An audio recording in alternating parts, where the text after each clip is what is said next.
I used to think my Grandma Aurora was an open book, bound in sunshine and laughter. Her eyes, the color of a summer sky after a gentle rain, always seemed to hold a simple, unwavering joy. She was the anchor in our family, a warm presence that soothed every worry and celebrated every triumph, big or small. I remember the way her hands, aged and spotted with time, felt in mine, strong, comforting, a roadmap of a life well lived, or so I thought. Growing up, Aurora's house was my sanctuary. It smelled perpetually of cinnamon and lavender, a comforting blend that chased away any shadows. She always had a story ready, a freshly baked cookie waiting, and arms that wrapped around me like a warm, safe haven. I confided in her everything, my childish fears, my teenage crushes, my budding dreams. She listened with unwavering attention, her blue eyes twinkling with understanding, never judging, always encouraging. I truly believed I knew her, every facet of her being, every corner of her heart. It wasn't until after she passed peacefully in her sleep at the ripe old age of 92 that I realized how wrong I was. The funeral was a blur of faces and hushed whispers. A somber melody played on the heartstrings of grief. The house felt empty, the scent of cinnamon and lavender replaced by the sterile air of absence. We, her family, gathered to sort through her belongings, each item a poignant reminder of the woman we had lost. My task was the attic. It was a dusty, forgotten space beneath the eaves, filled with forgotten treasures and forgotten memories. Sunlight streamed through the grimy windows, illuminating swirling motes of dust that danced in the air like tiny spirits. Cobwebs clung to everything, shrouding forgotten furniture and stacked boxes in a ghostly veil. The leather felt soft and supple beneath my fingertips, imbued with the essence of time and secrets. The pages were yellowed and brittle, filled with handwriting and faded ink, a delicate script that seemed to dance across the page. As I lifted it, a faint scent of sandalwood and old paper wafted up, a scent that both intrigued and unsettled me. My heart pounded in my chest. I knew instinctively that this was something significant, something that would change everything I thought I knew about my grandmother. With trembling hands, I opened the diary to the first page. The date was 1942. The words swam before my eyes, blurring with a sudden rush of tears. I recognized Aurora's handwriting, but the tone, the voice was different, deeper, more vulnerable than anything I had ever heard from her. The first entry spoke of a love, a forbidden love, blossoming amidst the chaos of wartime. It spoke of a man, a soldier, with eyes as green as the Irish countryside and a smile that could melt the coldest heart. It spoke of stolen moments, whispered promises, and a future that seemed both impossibly bright and terrifyingly fragile. As I read on, I discovered a side of my grandmother that I never knew existed. A side filled with passion, with courage, with secrets that she had guarded for a lifetime. The diary revealed a story of wartime sacrifice, of impossible choices made under unimaginable pressure, of a love that defied all odds. It spoke of a legacy, a hidden legacy that echoed across generations, a legacy that was now mine to uncover. The shock was profound, a seismic shift in my understanding of the woman I thought I knew so well. It was as if the sun had suddenly shifted, casting long, unfamiliar shadows across a landscape I had always considered familiar. If you'd like to keep me company as we explore these memories, please subscribe and stay close. There's so much more to discover, and I'd be honored to share it with you.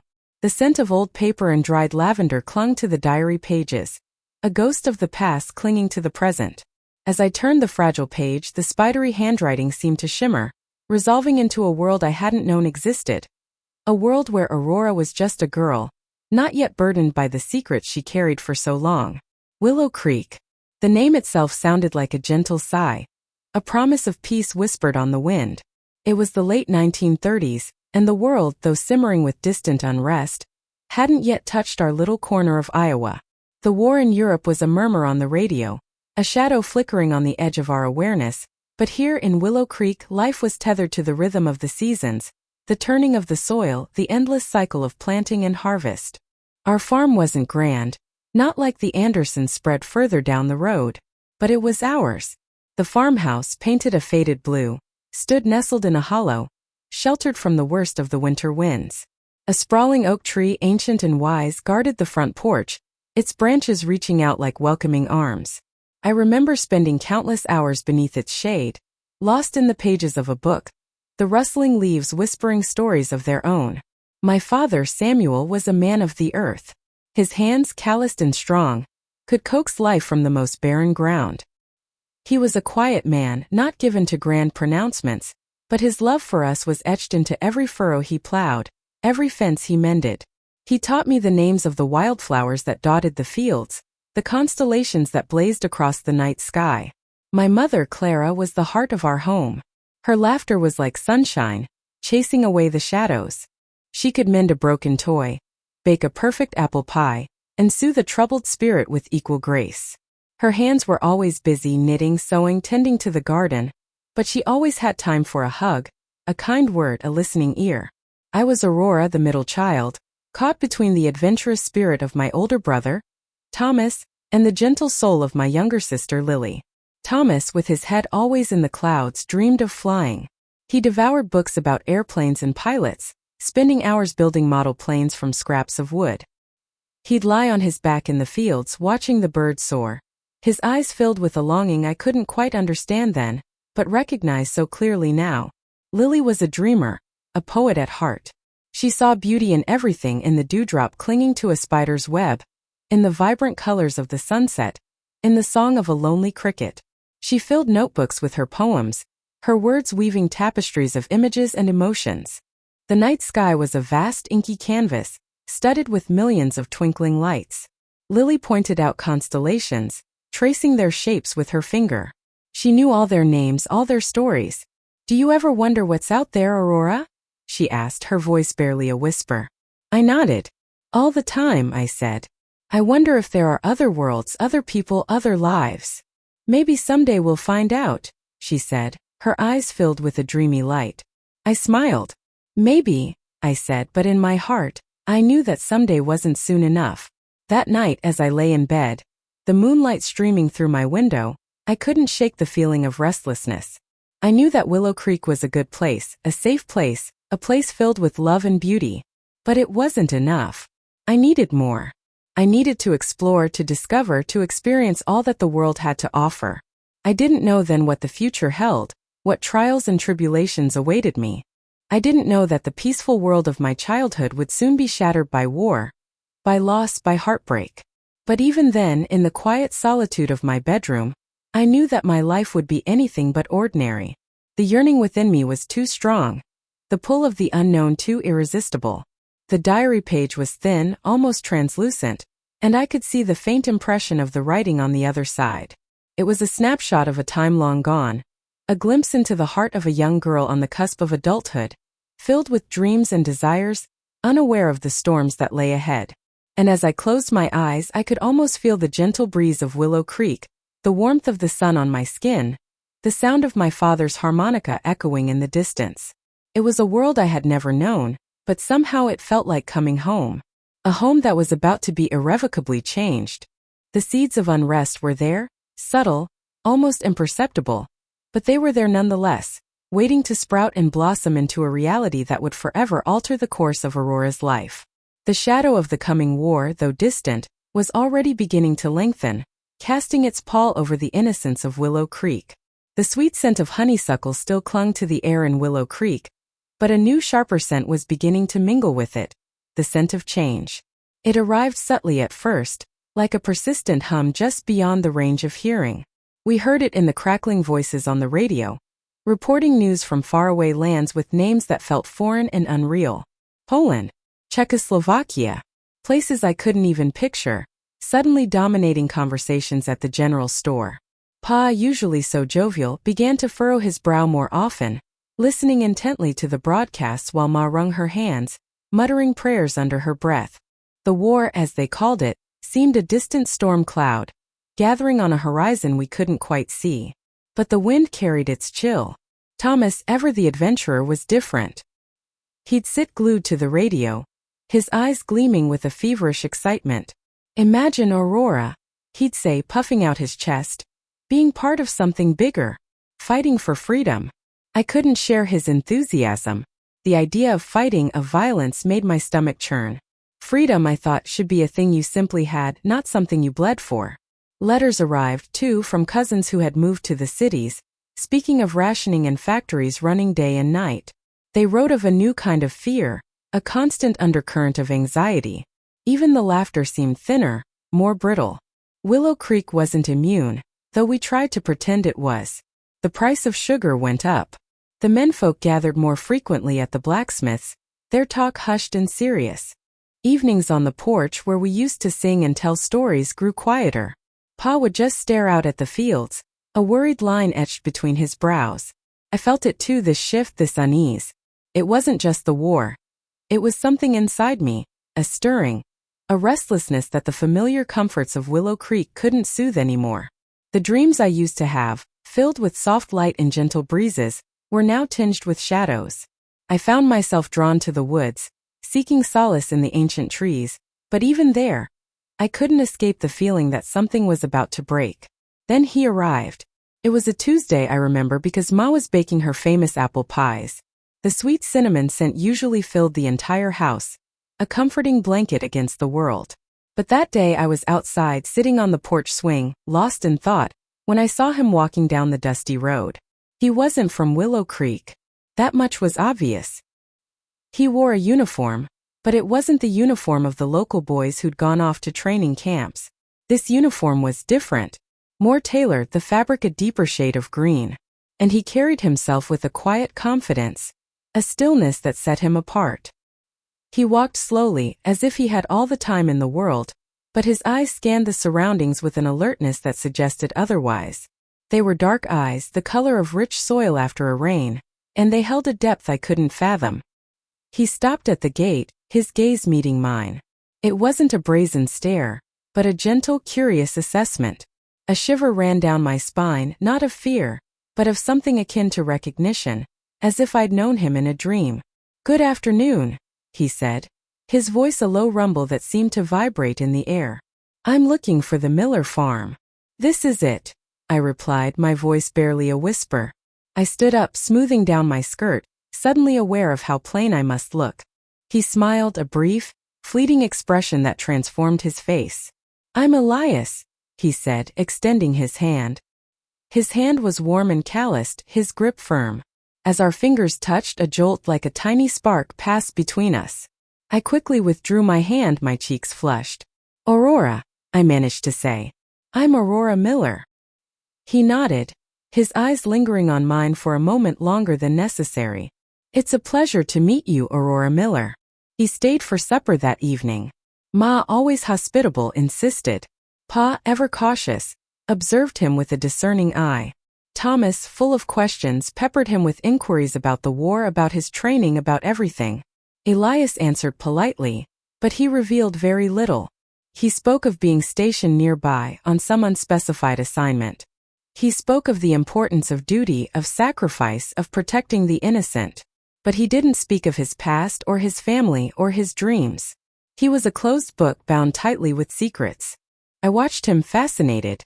He was so different from the boys I knew. They were boisterous and loud, their emotions worn on their sleeves. Elias was quiet, contained, his thoughts hidden behind a veil of politeness.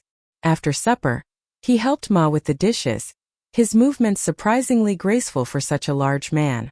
He told her stories about his travels, painting vivid pictures of places I'd only read about in books. He had a way of speaking that captivated, drawing you into his world, even as he kept you at arm's length. As he prepared to leave, he turned to me, his eyes searching mine. "Thank you for your hospitality, Aurora," he said softly. "I enjoyed our conversation." "You're welcome," I replied, my heart pounding in my chest. He paused, as if considering whether to say something more. Then, with a slight nod, he turned and walked away, disappearing into the twilight. The air felt cooler after he left. The crickets seemed to chirp louder, as if trying to fill the silence he had left behind. I stood on the porch, watching until he was completely out of sight, a strange mix of anticipation and apprehension swirling within me. I knew, with a certainty that settled deep in my bones, that Elias's arrival marked a turning point. The war, which had seemed so distant, had suddenly become real, embodied in this enigmatic young man. And my own life, which had been so predictable, so safe, was about to take a turn down a path I couldn't yet see. That night I couldn't sleep. I tossed and turned, haunted by the image of Elias's dark eyes, by the touch of his hand, by the secrets he carried. I knew he wasn't just a soldier on leave. He was something more, something dangerous, something irresistible. The next morning I found a single wildflower, a vibrant blue cornflower, lying on the porch swing. It wasn't there when I went to bed. I picked it up, its delicate petals soft against my skin. The pantry, usually a place of comfort and plenty, now felt like a haven carved out of a storm. His eyes, the color of a stormy sea, held a depth I hadn't noticed before, a vulnerability that mirrored my own. "Aurora," he breathed, his voice a low murmur, barely audible above the ticking of the grandfather clock in the hall. "I need to tell you something. Something I should have told you sooner." He pulled a worn leather pouch from inside his jacket. The leather was scarred and softened with age, the drawstrings frayed. He opened it, revealing a small, intricately crafted silver locket. It wasn't the locket itself that caught my breath, but the symbol etched upon its surface, a stylized eagle clutching a swastika. My hand flew to my mouth. A gasp escaped. "Elias, what is this?" He flinched, a shadow passing over his face. "It belonged to my father. He was involved, deeply involved." He paused, swallowing hard. "I grew up in Berlin. I was trained as a scientist, a physicist." The familiar leather felt strangely cold beneath my fingers. "My dearest diary," I wrote, the ink blurring slightly as tears welled in my eyes. "The world I thought I knew is gone. The man I am falling in love with is a fugitive, hunted by monsters. He carries a secret that could save lives or destroy them. And now I am a part of it all." He showed me the key, the diagrams. "I don't understand them, not entirely. But I understand the weight of responsibility he carries. I see the fear in his eyes, the burden on his shoulders. And I know I cannot stand by and watch him carry it alone." He told me about Herr Schmidt, his mentor. A clockmaker. He said Herr Schmidt left clues, hidden within his creations. Clues that would lead to the device. He believes the clues are here in Willow Creek. There's an old church, St. Michael's, at the edge of town. It's been abandoned for years. I remember Papa telling me stories of its origins, of the labyrinth hidden beneath it, built centuries ago by monks seeking refuge. Could that be where Herr Schmidt hid it? I am terrified, diary. Terrified of what lies ahead, of the danger we face. But I am also strangely exhilarated. For so long I have felt like a spectator in my own life. Now I have a purpose, a reason to fight. For Elias, for my family, for the future. I will help him find the device. I will protect him, even if it means risking everything. The next day, Elias and I met again, this time under the guise of a walk in the woods. The crisp autumn air nipped at our cheeks, but the tension between us kept me warm. Herr Schmidt was obsessed with time, Elias said, as we walked along the creek, the rustling leaves providing a fragile screen against prying eyes. He believed that time was not linear but cyclical, that history repeats itself. He often spoke of the labyrinth, of its symbolic significance. We reached the edge of the old church property. The building stood silhouetted against the gray sky, its windows like empty eyes staring out at the world. Ivy climbed its crumbling walls, and the air hung heavy with the scent of damp earth and decay. "The labyrinth," I said, my voice barely above a whisper. "Papa told me it was built to confuse and disorient, to protect something sacred." Elias nodded. Herr Schmidt believed that the device was hidden there, protected by a series of puzzles and riddles. He encoded the clues within his clockwork creations. I've been studying them, trying to decipher his code. He pulled a small notebook from his pocket, filled with sketches and diagrams. He used musical notation as a cipher. Each note corresponds to a letter, a number, a direction. He pointed to a series of notes arranged in a particular sequence. This sequence appears repeatedly in his designs. I believe it refers to a specific location within the labyrinth. He looked at me, his eyes filled with a mixture of hope and apprehension. "Aurora, I need your help. I can't do this alone. I need someone who knows this town, who knows the history of this church." My heart pounded in my chest. This was it. The moment of decision. To remain a passive observer, or to step into the arena. to protect myself and my family, or to fight for something larger. I thought of Elias, of the pain in his eyes, of the burden he carried. I thought of the evil that was spreading across Europe, threatening to engulf the world. And I knew what I had to do. "I'll help you," I said, my voice firm, resolute. "I know the church. I know the stories. We'll find it together." That night, under the cloak of darkness, we crept towards the old church. The moon was hidden behind a thick layer of clouds, casting long eerie shadows across the overgrown graveyard. The air was cold and damp, and the silence was broken only by the rustling of leaves and the hooting of an owl. As we approached the church, I noticed something that made my blood run cold. A faint light flickering in one of the upper windows. Someone was inside. Someone was watching. The hunt had begun, and we were the prey. The air in the crypt was thick with the smell of damp earth and something else, something older, like the breath of centuries. Our lamps cast dancing shadows on the stone walls, revealing carvings that seemed to writhe in the flickering light. Elias ran a gloved hand over a series of symbols etched into a heavy oak door, his brow furrowed in concentration. The final lock. He muttered something under his breath, a string of numbers, and then, with a groan of ancient hinges, the door swung inward. Beyond lay a chamber smaller than I expected, but undeniably the heart of it all. The sounds of gunfire echoed behind me, sharp and brutal in the confined space. Each shot felt like a blow to my own chest. I navigated the labyrinth by feel, by the memories Elias had instilled in me, the subtle differences in the stone, the faint drafts that marked hidden passages. My mind raced, filled with images of Elias, his smile, his laughter, the way he always knew how to make me feel safe. The tunnels seemed to stretch on forever, each step fueled by adrenaline and a growing sense of despair. I could hear the Germans behind me, their voices growing closer. They were gaining on me. I reached the main chamber of the old church, the one we had entered through. The stained glass windows were dark, casting long, distorted shadows across the floor. I knew I had to get out, to find somewhere safe, to somehow deliver the astrolabe. I burst through the church doors and into the night. The cool air hit my face like a slap, momentarily clearing my head.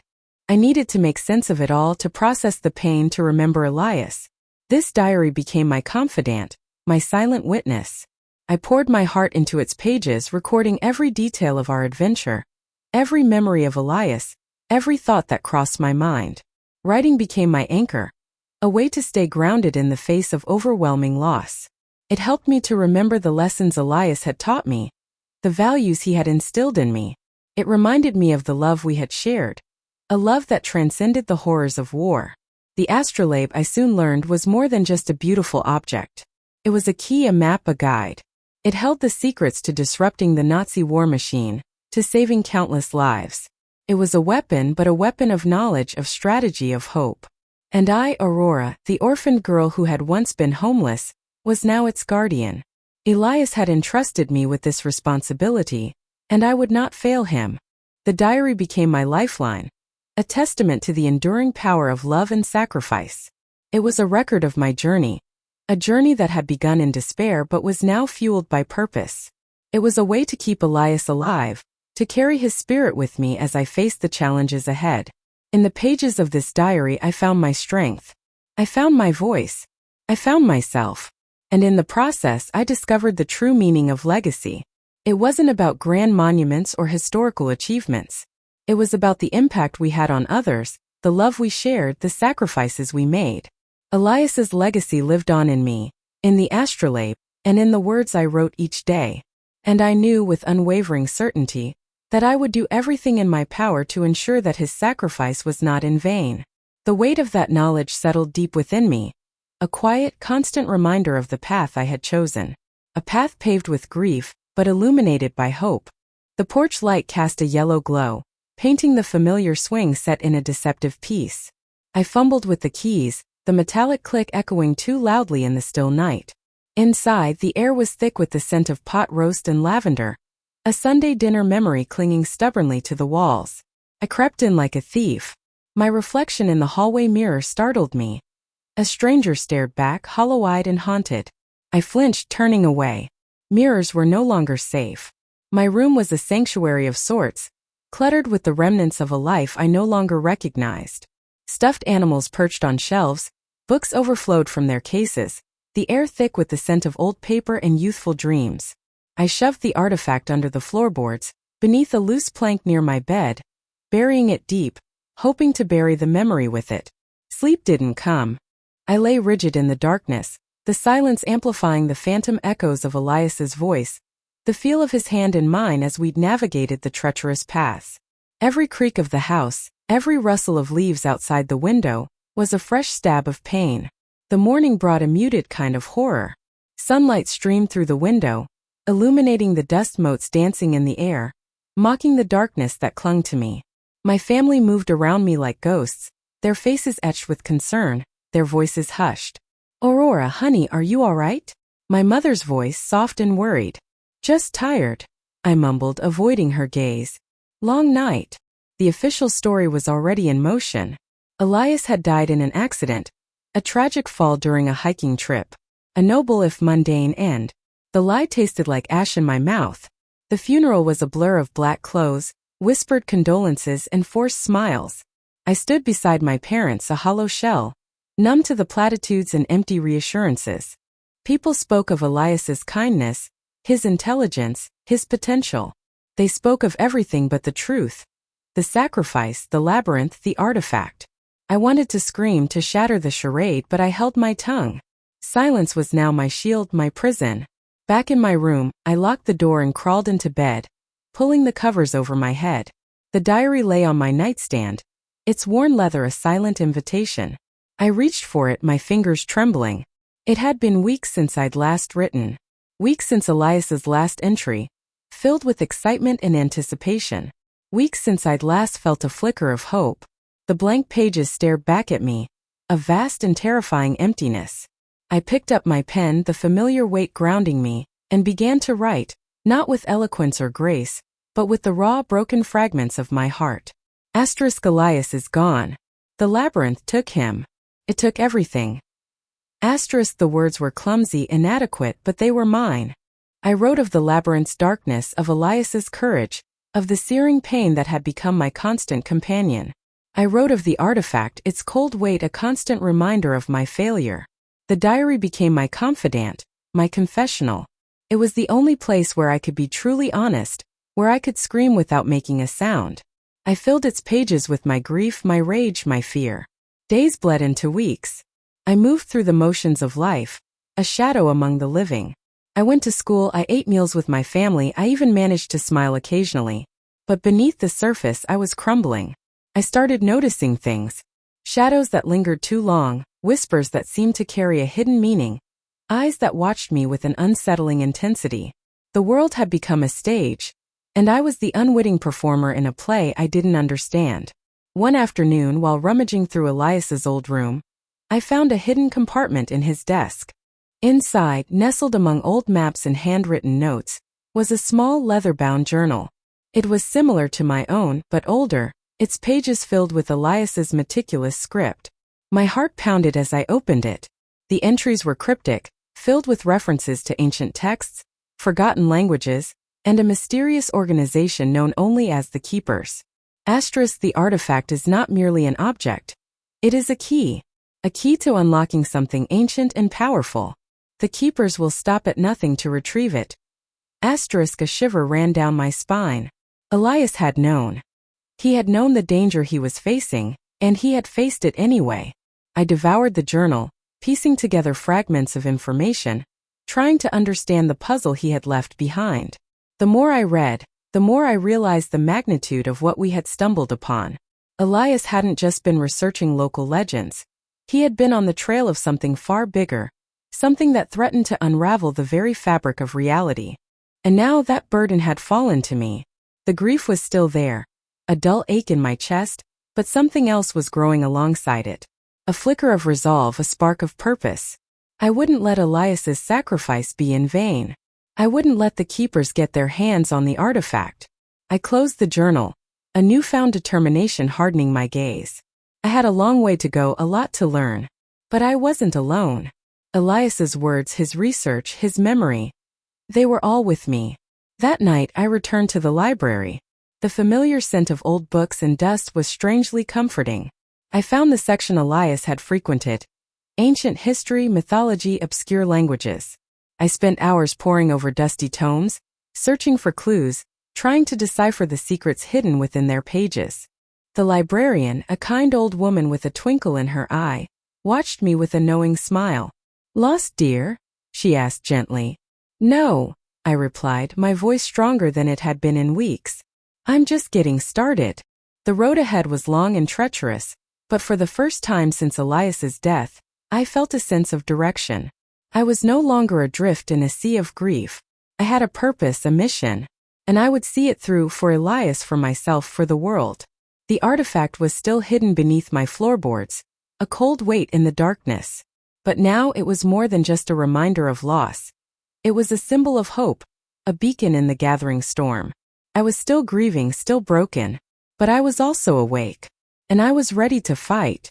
It wasn't a grand exodus, my dears, more like a slow, quiet slipping away. Willow Creek, with its familiar fields and the comforting babble of the creek, had become a cage of painful memories. Every corner whispered Elias's name.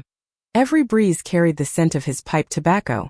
I needed space, not just physical space, but emotional room to breathe, to figure out who I was without the constant, aching reminder of what I had lost. Grandma Rose, bless her soul, understood without me having to explain.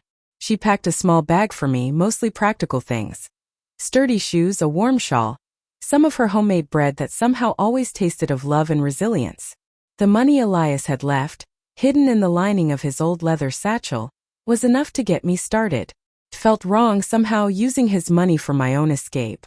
But he would have wanted me to survive, to thrive even. That's what I told myself anyway. The train ride to the city was a blur of passing landscapes, each mile pulling me further away from the life I knew. I chose the city deliberately. It was large, anonymous, a place where a young woman with a heavy heart could disappear into the crowd. I found a room in a boarding house in a less than glamorous neighborhood.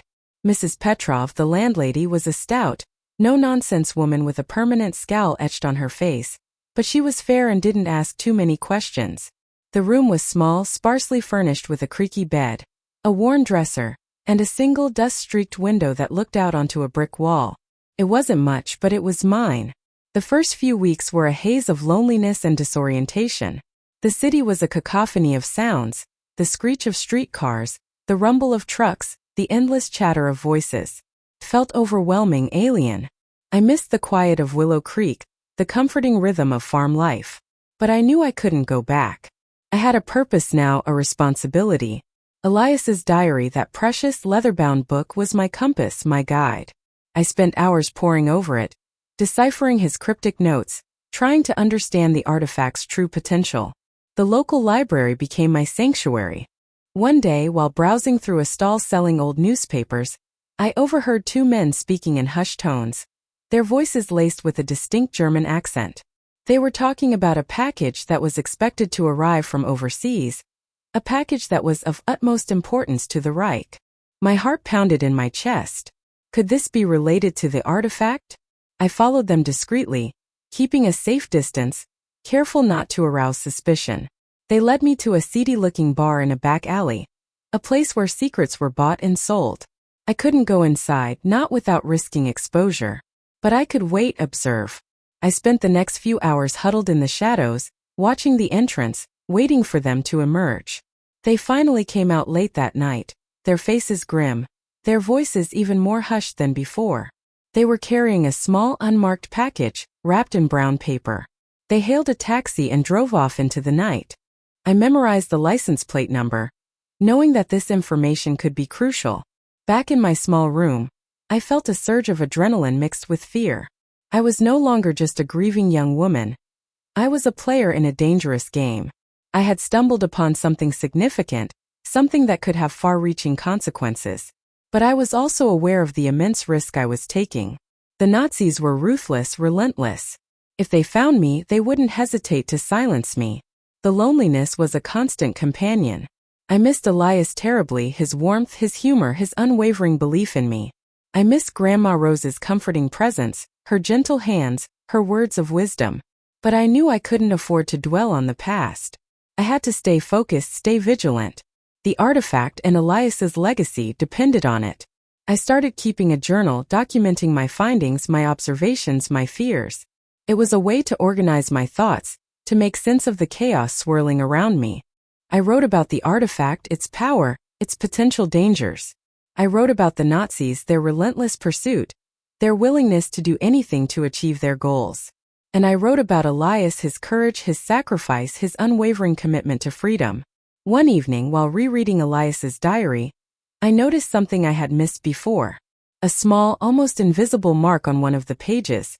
A mark that looked like a tiny, stylized bird. I remembered Elias telling me about a secret society of codebreakers who use bird symbols to communicate with each other. Could this be a clue? Could Elias have been a member of this society? The thought sparked a flicker of hope within me. Maybe I wasn't alone in this fight. Maybe there were others out there, people who knew about the artifact, people who could help me protect it. But how could I find them? How could I reach out without exposing myself to danger? The answer, I realized, lay in the city itself. She found a way to use the artifact to amplify her intuition, almost like a radio receiver tuned to the frequency of deception. She could sense the subtle tremors in enemy communications, the discrepancies in their plans, the hidden agendas buried beneath layers of propaganda. It wasn't a foolproof system, mind you. It required intense concentration, a constant vigilance that wore her down, and the ever-present fear of discovery. I remember her telling me years later how she'd sit for hours in a darkened room, the music box open on the table, its gentle tune a counterpoint to the harsh static of coded messages. She'd close her eyes, breathe deeply, and let the artifact guide her. It was like trying to catch smoke, she said, elusive and fleeting, but when she managed to grasp it, the information it provided was invaluable. She'd meticulously transcribe her findings, translating fragmented hunches into actionable intelligence. She'd pass these reports through a network of trusted contacts, each link in the chain carefully vetted, each message delivered with a prayer for its safe passage. It was a dangerous game, one where a single misstep could have devastating consequences, not just for her, but for everyone involved. There were close calls, of course, times when the Gestapo came sniffing around, their suspicions piqued by her unusual activities. Aurora had to learn to be quick on her feet, a master of disguise, a weaver of believable lies. She became adept at hiding in plain sight, blending into the background, becoming just another face in the crowd. One particularly harrowing incident involved a coded message that indicated a planned attack on a vital Allied supply route. Aurora, sensing the urgency of the situation, raced against the clock to get the information to the right people. She had to navigate treacherous back alleys, evade watchful eyes, and trust her instincts to lead her to safety. She managed to deliver the message just in the nick of time, averting a potential disaster that could have cost countless lives. I remember her describing the relief she felt when she learned that the attack had been thwarted. It was a small victory, she said, but every victory, no matter how small, brought them one step closer to the end of the war. But the war, as you know, is a cruel mistress. It demands sacrifice, it inflicts pain, and it leaves scars that never fully heal. Aurora saw her share of suffering during those years. She witnessed the horrors of the Holocaust, the devastation of bombing raids, the heartbreaking loss of innocent lives. The weight of it all pressed down on her, threatening to crush her spirit. She confided in me many years later that there were times when she questioned whether what she was doing was truly making a difference. The war seemed so vast, so relentless, so all-consuming. She returned to Willow Creek, the place where she had first met Elias, the place where their love had blossomed. It was a homecoming of sorts, a return to her roots. But Willow Creek was not the same as she remembered it. The war had left its mark, even on this small, idyllic town. Many young men had never returned, their absence a constant reminder of the sacrifices that had been made. Aurora felt a deep sense of responsibility to help her community heal, to rebuild what had been broken. She used her savings to establish a small school, where she taught children who had been orphaned or displaced by the war. She volunteered at the local hospital, tending to the wounded and comforting the grieving. She found solace in helping others, in giving back to the community that had given her so much. It was a way of honoring Elias's memory, of carrying on his legacy of love and compassion. And slowly, gradually, Aurora began to heal. The scars of the war remain, but they faded with time. She learned to live with the memories, to cherish the good moments and to forgive the bad. She never forgot Elias. She kept the music box with the artifacts safely inside, as a reminder of their love. She would often sit and listen to its simple melody, allowing herself to be transported back to those magical days when they were together. She never remarried. Her heart, she said, belonged to Elias, and it would remain his forever. As the years passed, Aurora became a beloved figure in Willow Creek. She was known for her kindness, her wisdom, and her unwavering optimism. People came to her for advice, for comfort, and for a listening ear. She had a way of making everyone feel seen and heard, of reminding them of their own inner strength. And that, my dears, is how Aurora became the grandmother you knew. The one with the twinkling eyes and the gentle smile. The one who always had a warm hug and a wise word to offer. The music box still sits on my mantelpiece, its melody a constant reminder of Aurora's extraordinary life. And every time I hear it, I think of her, and I am filled with gratitude for the lessons she taught me, and for the love she shared so freely. And I hope, my dears, that you will carry those lessons with you, always. Remember Aurora, remember Elias, and remember that even in the darkest of times, love and hope can always prevail. Now how about some tea? It's getting late, and I think we all need a little something to warm us up. The fire's still going strong, and the night is young in its own way. And who knows? Maybe tomorrow I'll tell you about the time Aurora. Well, that's a story for another night. The diary lay open on the worn kitchen table, bathed in the soft, diffused light of the late afternoon. Dust motes danced in the golden rays that streamed through the window, illuminating the faded ink and brittle pages. It wasn't just a collection of words anymore. It was a portal, a looking glass into the heart of a woman I thought I knew, but was only beginning to understand. For so long, Aurora had been simply Grandma, a comforting presence, the source of warm cookies and endless stories, a safe harbor in the storms of childhood.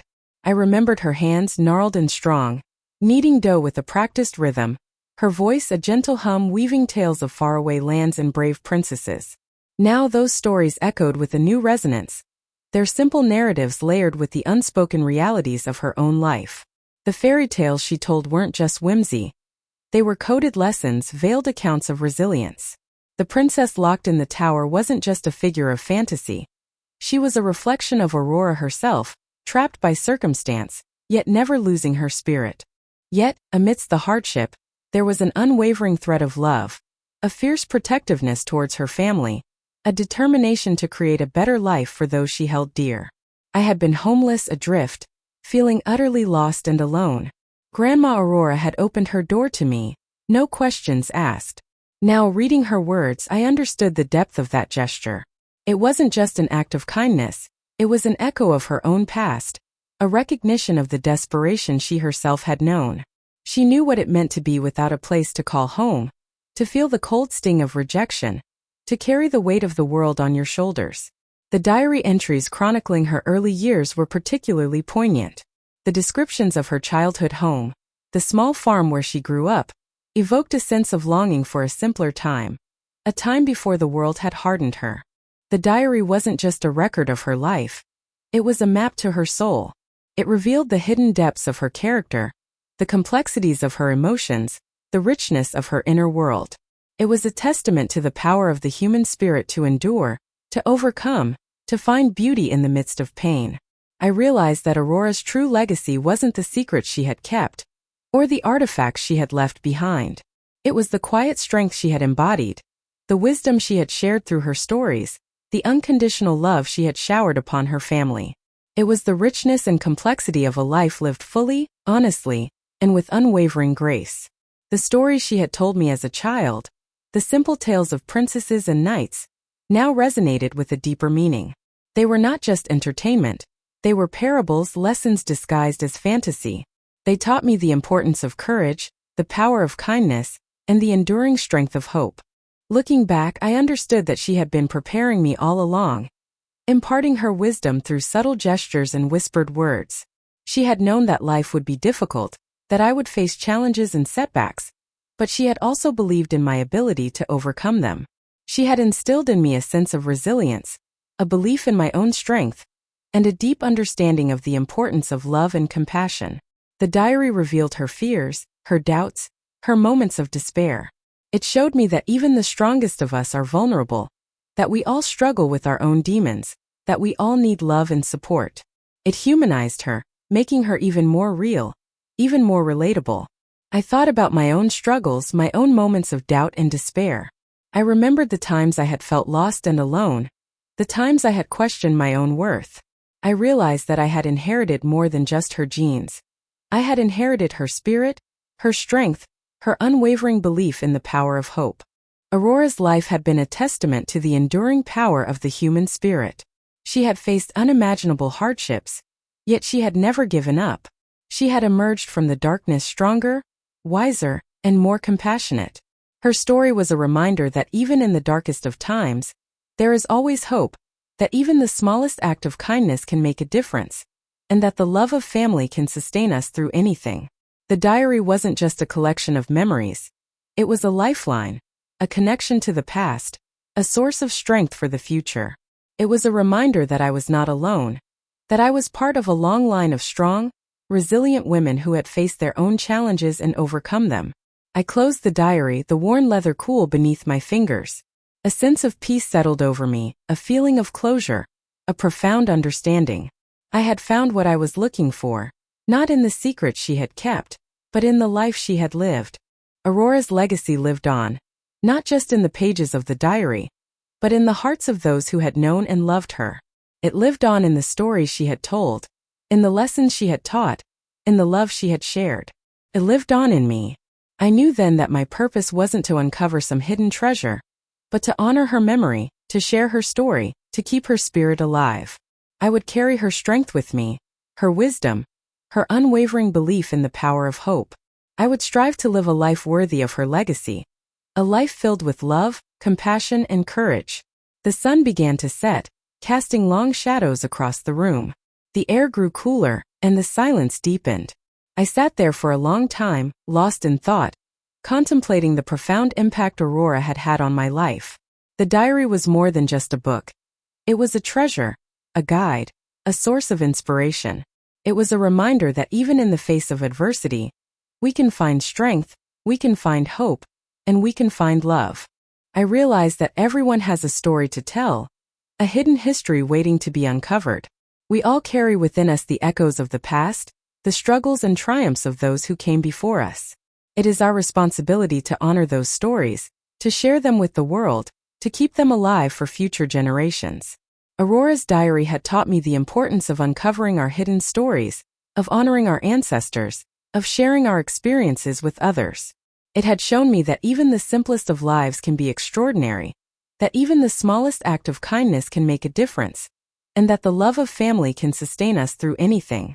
I stood up, feeling a renewed sense of purpose, a deeper understanding of myself, and a profound appreciation for the legacy Aurora had left behind. I picked up the diary, holding it close to my heart. It was more than just a book. It was a piece of her soul, a testament to her life, and a gift that I would cherish forever. I knew that her story would continue to inspire me, to guide me, and to give me strength in the face of adversity. It was a reminder that even in the darkest of times, there is always hope, that even the smallest of acts can make a difference, and that the love of family can sustain us through anything. I placed the diary back on the table, carefully closing it. As I turned to leave the kitchen, I glanced back one last time. The diary sat there, bathed in the soft glow of the setting sun, a silent witness to a life well lived, a legacy of love, courage, and wisdom that would endure for generations to come. And I knew, with a certainty that resonated deep within my soul, that Aurora's story would never be forgotten. My dears, as the last embers of this tale glow softly, let us hold in our hearts the unwavering spirit of Grandma Aurora. Hers was a life painted not in grand strokes of fortune, but in the delicate hues of courage, resilience, and an unending wellspring of love. They were a testament to the enduring power of family, of the unbreakable bonds that tie us together, even when distance and circumstance try to tear us apart. Aurora's grandmother, with her weathered hands and eyes that held the wisdom of generations, didn't just offer shelter. She offered a second chance. She offered a belief in Aurora's potential, a belief that had been dimmed by hardship but never extinguished. She saw beyond the dirt and the despair, and recognized the spark of resilience that still burned brightly within her granddaughter's soul. The diary, that hidden treasure trove of memories and reflections, revealed a woman far more complex and profound than the simple exterior she presented to the world. It was a window into her soul, a glimpse into the battles she fought, the sacrifices she made, and the unwavering love that guided her every step. It wasn't just a collection of words on paper. It was a roadmap of her heart, a testament to the enduring power of the human spirit. And what secrets did that diary hold, you might wonder? Secrets of hardship, yes, but also secrets of joy, of unwavering faith, and of a love so profound it could move mountains. Secrets of a woman who learned to find beauty in the ordinary, strength in vulnerability, and hope in the darkest of times. She discovered that the greatest treasures aren't found in vaults or palaces, but in the simple acts of kindness, the shared moments of laughter, and the unwavering support of loved ones. The story of the broken teacup, lovingly mended with gold, is a perfect metaphor for Aurora's life. She too was broken, scarred by the harsh realities of the world.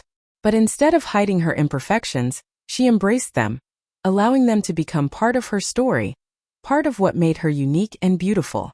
And just like that teacup, she emerged from the experience stronger and more radiant than before, a testament to the transformative power of resilience and self-acceptance. Remember the garden she cultivated, a vibrant tapestry of colors and textures, each plant a symbol of hope and renewal. It wasn't just a beautiful space. It was a sanctuary, a place where she could reconnect with nature, find solace in its beauty, and nurture her own inner growth. Just as she tended to her garden with love and care, she tended to her own soul, weeding out the negativity and planting seeds of hope and positivity. And the music, oh, the music! It was the soundtrack to her life, a melody of joy, sorrow, and everything in between. It was her escape, her comfort, her way of expressing the emotions she couldn't always put into words. Music filled her home with warmth and laughter, creating a space where everyone felt welcome and loved. Remember the lessons she taught us, the values she instilled in us, the legacy she left behind. And as you go about your day, my dears, remember Aurora. Remember her courage, her resilience, her unwavering love. Remember that even in the darkest of times, there is always hope, always a reason to keep going, always a reason to believe in the power of the human spirit. Let her story be a reminder that you are not alone, that you are loved, and that you are capable of anything you set your mind to. Let her story inspire you to live your life with more purpose, more passion, and more compassion. Let her story be a beacon of light, guiding you through the darkness and leading you towards a brighter future. And so, as the final chapter of Aurora's story comes to a close, let us carry her spirit within us. Let us honor her memory by living our lives with courage, resilience, and unwavering love. Let us be the change we wish to see in the world. Let us be a source of hope and inspiration for others, and let us never forget the power of a single life to make a difference. Goodbye, my dears, and may Aurora's spirit guide you always.